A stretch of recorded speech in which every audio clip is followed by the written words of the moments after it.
Basic spoken English class একদম zero level থেকে ইংরেজি বলতে শিখুন। আজকের এই কোর্সটি তাদের জন্য যারা একদম নতুন ইংরেজি শিখতে শুরু করেছেন, তাদের জন্য যারা মনে মনে ঠিক করেছেন যে এবার ইংরেজি বলা শিখতে হবে। এই কোর্সটি তাদের খুব কাজে আসবে। আমি 15 দিনের বেসিক ইংলিশ স্পিকিং কোর্স করাবো। আশা করি এই কোর্সটি শেষ করলে আপনি ইংরেজি বলতে শিখে যাবেন। এখানে আমি আপনাকে শেখাবো ইংরেজি বলতে গেলে যেগুলি সবার প্রথমে জানা উচিত, মানে যেগুলি না জানলে ইংরেজি বলা সম্ভব নয়। যেমন বেসিক ইংলিশ গ্রামার। এখানে আপনাকে শেখাবো ইংরেজি বলতে গেলে ইংরেজি গ্রামারের যে পার্টগুলি আপনার জানা উচিত সেগুলি একদম সহজভাবে শিখিয়ে দেব, যাতে আপনি শিখতে পারেন। ডেইলি ইউজ ইংলিশ ওয়ার্ডস। এখানে আমরা শিখব ইংরেজি বলতে গেলে যে শব্দগুলি প্রতিদিন ব্যবহার করতে হয়, এতে আপনার ইংলিশ ভোক্যাবুলারি অনেক স্ট্রং হয়ে যাবে। Daily use English sentences. এখানে শিখব আমাদের প্রতিদিনের জীবনে যে ধরনের বাক্যগুলি সব সময় ব্যবহার হয়, যে বাক্যগুলি সহজ কিন্তু সব জায়গায় ব্যবহার করা হয় এমন সব বাক্য। এগুলি শিখলে আপনি দ্রুত ইংরেজি বলতে শিখে যাবেন। যাই হোক, চলুন শুরু করা যাক আজকের ক্লাস। আজকে প্রথম দিনের ক্লাসে প্রথম শিখব বেসিক ইংলিশ গ্রামার, যেখানে আমি আপনাকে শেখাবো পার্সন সম্পর্কে, কারণ এটা না জানলে ইংরেজি বলতে অসুবিধা হবে। পার্সনের প্রকারভেদ। পার্সন 3 প্রকার: first person, second person, third person. পার্সনকে আবার সিঙ্গুলার প্লুরালে ভাগ করা হয়। প্রথমে আমরা ফার্স্ট পার্সনের সিঙ্গুলারগুলি দেখে নিই। আই মানে আমি, মি মানে আমাকে, মাই মানে আমার, মাইন মানে আমার, মাইসেলফ আমি নিজেই বা নিজেকে। এবার এদের প্লুরাল ফর্মগুলো দেখা যাক। উই মানে আমরা, আস মানে আমাদের বা আমাদেরকে, আওয়ার মানে আমাদের, আওয়ার্স মানে আমাদের, আওয়ারসেলভস মানে আমরা নিজেরা। এবার চলুন দেখি সেকেন্ড পার্সন। সেকেন্ড পার্সনে পড়ে ইউ। তবে আপনার এখানে জেনে রাখা উচিত ইউকে আমরা সিঙ্গুলার এবং প্লুরাল দুভাবেই ব্যবহার করতে পারি। ইউ মানে তুমি বা আপনি, ইউর মানে তোমার বা আপনার, ইয়োর্স মানে তোমাদের বা আপনাদের, ইয়োরসেলফ তোমরাই বা তোমরা নিজেরাই। এবার চলুন থার্ড পার্সন সম্পর্কে। প্রথমে আমরা শিখব সিঙ্গুলার নাম্বার, তারপরে শিখব প্লুরাল নাম্বার। সিঙ্গুলার নাম্বারের মধ্যে যেগুলি পড়ে, হিকে মেল অর্থে ব্যবহার করা হয়, যার অর্থ সে বা তিনি। এটা ফিমেল অর্থে ব্যবহার করা হয়, যার মানে সে বা তিনি। ইট মানে এটা বা ইহা, ইটস মানে এর, ইটসেলফ মানে নিজে বা নিজেই। হিম মানে তাকে, হিজ মানে তার, হার এটি ফিমেল অর্থে ব্যবহার করা হয়, হার মানে তার। হার্স মানেও তার, হারসেলফ মানে সে নিজেই। এবার প্লুরালগুলি দেখা যাক। দে মানে হলো তারা, দেম মানে তাদের, দেয়ার্স মানে তাদের, দেমসেলভস মানে তারা নিজেরা। এই চারটি ভালোভাবে শিখে রাখুন, কারণ ইংরেজি বলতে গেলে এদের ব্যবহার আপনাকে সঠিকভাবে করতে হবে। তাহলে আমরা শিখে নিলাম পার্সন সম্পর্কে। এগুলি ভালো করে মনে রাখুন, না হলে পরে অসুবিধা হবে ইংরেজি শিখতে। এগুলি সহজ, কিন্তু এদের ছাড়া ইংরেজি বাক্য গঠন করা সম্ভব নয়। এই ছোট ছোট জিনিসগুলি প্রথম থেকে ঠিকঠাকভাবে শিখে নিতে পারলে আপনি সঠিক ইংরেজি বলতে শিখে যাবেন। এবার প্রশ্ন হলো, এগুলি জানলেই কি আপনি ইংরেজি বলতে পারবেন? এর উত্তর না। এর সাথে আপনাকে এর কিছু নিয়ম শিখতে হবে, যেগুলি জানা খুবই জরুরি। তবেই আপনি সঠিক ইংরেজি বলতে শিখবেন। তাহলে চলুন এবার এদের ব্যবহারের কিছু নিয়ম শিখে নেওয়া যাক। মানে এই শব্দগুলি আমরা কোথায় কোথায় বা কিভাবে ব্যবহার করতে পারবো। যখন আমরা প্রেজেন্ট টেন্সে আইকে ব্যবহার করব, তখন সাহায্যকারী ভার্ব হিসাবে আসবে অ্যাম এবং হ্যাভ। যদি আমরা আইকে পাস্ট টেন্সে ব্যবহার করি, তখন সাহায্যকারী ভার্ব হবে ওয়াজ, হ্যাড। আর যদি ফিউচার টেন্সে ব্যবহার করি, তাহলে আইয়ের সাথে বসবে উইল বা উইল হ্যাভ। ইউ, উই, দে। এদেরকে যখন আমরা প্রেজেন্ট টেন্সে ব্যবহার করব, তখন সাবজেক্ট অনুসারে আমাকে ব্যবহার করতে হবে আর, হ্যাভ অথবা হ্যাভ বিন। আর যদি এদেরকে পাস্ট টেন্সে ব্যবহার করি, তখন হবে ওয়ার, হ্যাড এবং হ্যাড বিন। আর যদি ফিউচার টেন্সে ব্যবহার করি, তাহলে সাহায্যকারী ভার্ব হিসাবে বসবে উইল বা উইল হ্যাভ। এবার দেখা যাক থার্ড পার্সন। হি, সি, ইট বা যে কোনো নাম।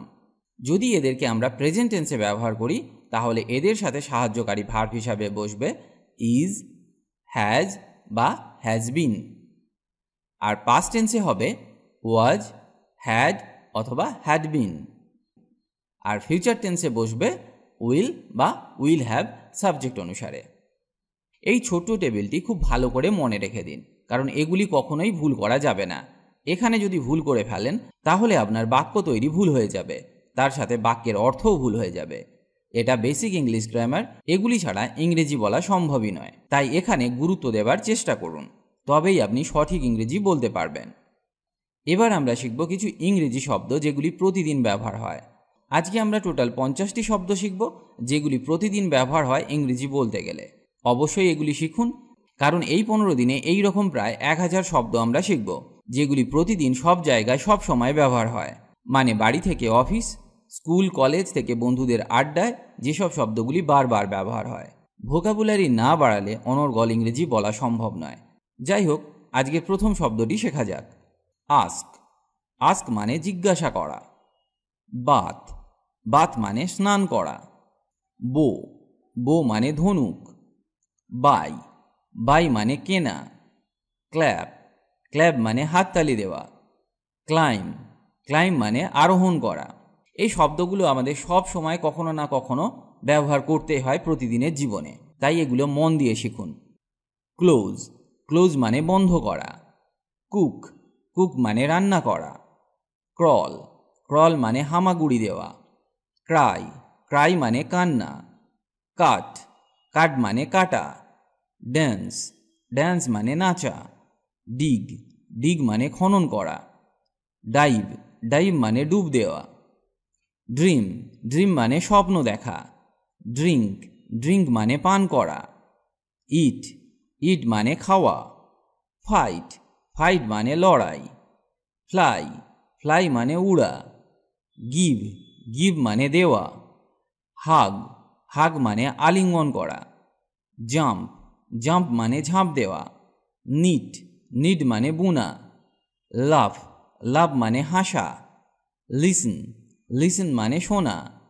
ওপেন। ওপেন মানে খোলা। পেইন্ট। পেইন্ট মানে রং করা। প্লে।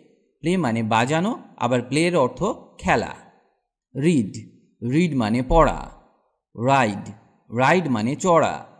সিউ। সিউ মানে সেলাই করা। সেক। সেক মানে ঝাঁকুনি দেওয়া। সিং। সিং মানে গান করা। স্মেল। স্মেল মানে গন্ধ নেওয়া। স্নোর। স্নোর মানে নাক ডাকা। স্ট্যাক। স্ট্যাক মানে গাদা করা। Stand up. স্ট্যান্ড আপ মানে দাঁড়াও। টক। টক মানে কথা বলা। থিঙ্ক। থিঙ্ক মানে ভাবা। থ্রো অ্যাওয়ে মানে ছুঁড়ে ফেলে দেওয়া। টার্ন অফ মানে বন্ধ করা। টার্ন অন মানে চালু করা। ওয়েট। ওয়েট মানে অপেক্ষা করা। ওয়াশ। ওয়াশ মানে ধোয়া। ওয়াচ। ওয়াচ মানে ঘড়িও হয়, আবার ওয়াচ মানে দেখাও হয়। উইন। উইন মানে জয় করা। রাইট। রাইট মানে লেখা।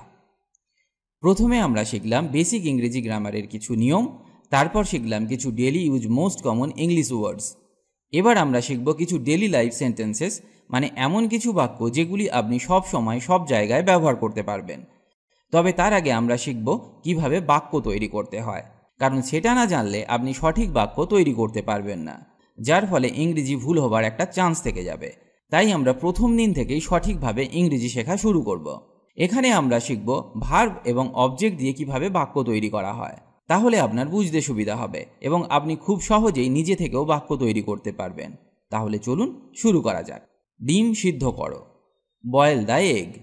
এখানে বয়েল মানে সেদ্ধ করা। বয়েল হলো একটি ভার্ব, তার সাথে যোগ হলো ডিম, দ্য এগ। চাবি নিয়ে এসো। ব্রিং দ্য কি। ব্রিং দ্য কি, এখানে ব্রিং হলো ভার্ব আর দ্য কি হলো অবজেক্ট। অবজেক্ট বা আমরা আদার ওয়ার্ডসও বলতে পারি, কারণ বাক্যের অন্যান্য অংশ ভার্বের পরে আমরা বসাবো। প্রথমে আমরা ভার্বকে ব্যবহার করব, তারপর বাক্যের অন্যান্য অংশকে বা আদার ওয়ার্ডসগুলিকে তারপর বসাবো। এটি পরিষ্কার করো। Clean it. Clean it. এখানে থাকুন। Stay here. Stay here. আমাকে সাহায্য করো, হেল্প মি, হেল্প মি। জামা কাপড় ধুয়ে ফেলো, wash the clothes, wash the clothes. TV চালু করো, switch on the TV, switch on the TV. তোমার নাম লেখো, write your name, write your name. একটু আগেই আমরা শিখলাম কিভাবে ছোট ছোট বাক্য খুব সহজে তৈরি করা যায়, যেখানে আমরা শুধুমাত্র ভার্ব এবং অবজেক্ট বা আদার ওয়ার্ডসকে ব্যবহার করেছিলাম। এখানে আমরা শিখব কিভাবে একটি কমপ্লিট বাক্য তৈরি হয়। এখানে এবার আমরা ভার্ব এবং অবজেক্টের সাথে সাবজেক্টের ব্যবহার করা শিখব। তার সাথে শিখব টেন্সের কিছু নিয়ম, তবেই একটি কমপ্লিট বাক্য তৈরি হবে। এখানে আমি মাত্র একটি সেন্টেন্স নেব এবং সেই সেন্টেন্সটি সমস্ত টেন্সে ব্যবহার করে দেখাবো তার অর্থের পরিবর্তন কিভাবে হচ্ছে এবং সমস্ত টেন্সের সেন্টেন্স স্ট্রাকচারগুলো কীরকম হবে আমি সেটাও আপনাকে খুব সহজে শিখিয়ে দেব, যাতে আপনি টেন্স খুব সহজে শিখে যেতে পারেন। এখানে তাহলে আপনি শিখবেন সেন্টেন্স স্ট্রাকচার এবং sentence. Simple present sentence structure হবে সাবজেক্ট প্লাস ভার্বের ফার্স্ট ফর্ম প্লাস অবজেক্ট। তার মানে প্রথমে আপনাকে সাবজেক্টকে বসাতে হবে, তারপর ভার্বকে বসাতে হবে এবং তারপর অবজেক্টকে বসাতে হবে। তাহলে একটি বাক্য তৈরি হতে গেলে আপনার তিনটি জিনিস লাগবে, সাবজেক্ট, ভার্ব, অবজেক্ট। এবার একটা উদাহরণ দেখা যাক। আমি ভাত খাই, I eat rice, I eat rice. এখানে আই হলো সাবজেক্ট, ভার্ব হলো ইট আর রাইস হলো অবজেক্ট বা আদার ওয়ার্ডস। এবার এই বাক্যটিকে আমরা পাস্ট টেন্সে ব্যবহার করে দেখি কি অর্থের পরিবর্তন হয় এবং সেন্টেন্স স্ট্রাকচার কিভাবে চেঞ্জ হয়। সিম্পল পাস্ট সেন্টেন্স স্ট্রাকচার হবে সাবজেক্ট প্লাস ভার্বের second form plus object. Simple present টেন্সের ক্ষেত্রে ভার্বের ফার্স্ট ফর্ম বসেছিল, যখন আমরা পাস্ট টেন্স করব তখন আমরা ভার্বের সেকেন্ড ফর্মকে বসাবো। এটা কিন্তু আপনাকে খুব ভালো করে মনে রাখতে হবে, কারণ এটা past tense.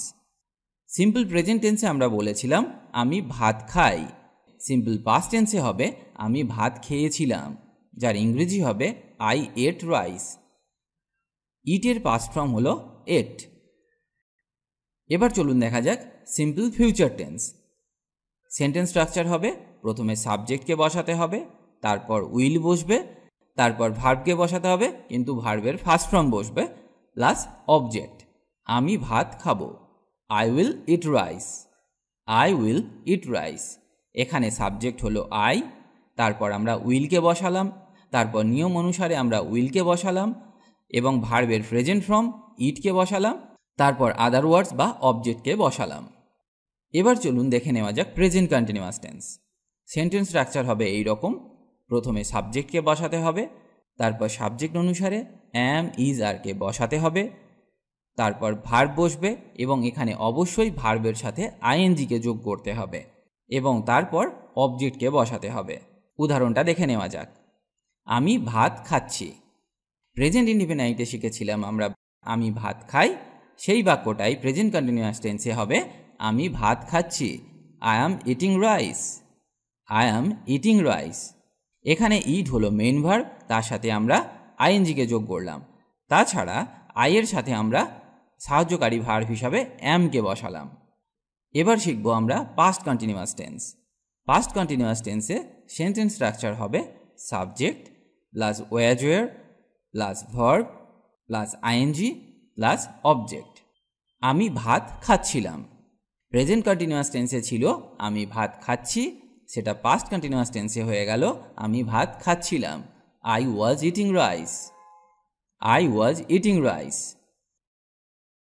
Future continuous tense sentence structure হবে subject plus will be plus verb plus ING plus object. এবার উদাহরণটা দেখা যাক। আমি ভাত খেতে থাকবো, I will be eating rice, I will be eating rice. Continuous টেন্সে আপনাকে সবসময় মনে রাখতে হবে যে ভার্বের সাথে আইএনজি যোগ হয়, এটা কিন্তু আপনাকে খুব ভালো করে মনে রাখতে হবে। এবার আমরা শিখব প্রেজেন্ট পারফেক্ট টেন্স। চলুন সেন্টেন্স স্ট্রাকচারটা দেখে নেওয়া যাক। সাবজেক্ট প্লাস হ্যাভ অথবা হ্যাজ প্লাস ভার্বের থার্ড ফর্ম প্লাস অবজেক্ট। আমি ভাত খেয়েছি, I have eaten rice, I have eaten rice. এখানে আই হলো সাবজেক্ট, তারপর সাবজেক্ট অনুসারে হ্যাভ বসেছে, ইটেন হলো ইটের থার্ড ফর্ম ইট, এট, ইটেন। তারপর অবজেক্টকে বসালাম। Past perfect. পাস্ট পারফেক্ট টেন্সের সেন্টেন্স স্ট্রাকচার হবে এই রকম: সাবজেক্ট প্লাস হ্যাড প্লাস ভার্বের থার্ড ফর্ম প্লাস অবজেক্ট। আমি ভাত খেয়েছিলাম। I had eaten rice. I had eaten rice. এখানে আপনাকে মনে রাখতে হবে হ্যাডকে সমস্ত সাবজেক্টের সাথে ব্যবহার করা যায়। Future perfect tense. Future perfect টেন্সের সেন্টেন্স স্ট্রাকচার হবে subject plus will have plus ভার্বের থার্ড ফর্ম প্লাস অবজেক্ট। আমি ভাত খেয়ে থাকব। I will have eaten rice. I will have eaten rice. যদি আপনার টেন্স নিয়ে সমস্যা থেকে থাকে তাহলে আমাদের টেন্সের ভিডিওটি অবশ্যই দেখবেন। এত সহজ করে টেন্স শেখানো আছে যে আপনি একবার দেখলেই শিখে যাবেন। টেন্স নিয়ে আর কোনো দিন আপনার সমস্যা হবে না। তাহলে চলুন দেখা যাক আজকে আমরা কি শিখলাম প্রথম দিনের ক্লাসে। প্রথমে আমরা শিখেছি বেসিক ইংলিশ গ্রামারে পার্সন সম্পর্কে, তারপর আমরা শিখলাম ডেইলি ইউজ ইংলিশ ওয়ার্ড সম্পর্কে, তারপর শিখলাম কিভাবে বাক্য তৈরি করতে হয় এবং সেন্টেন্স স্ট্রাকচার সম্পর্কে, তারপর শিখলাম বেসিক টেন্স সম্পর্কে এবং টেন্সের সাহায্যে কিভাবে বাক্য তৈরি হয় সেটা সম্পর্কে। আশা করি এই ক্লাসটি আপনাদের খুব কাজে আসবে। ক্লাসটি কেমন লাগলো আমাকে কমেন্ট করে জানান। আজ এই পর্যন্ত, আবার দেখা হবে নতুন ক্লাস নিয়ে। ভালো থাকুন আর আমার সাথে ইংরেজি শিখতে থাকুন।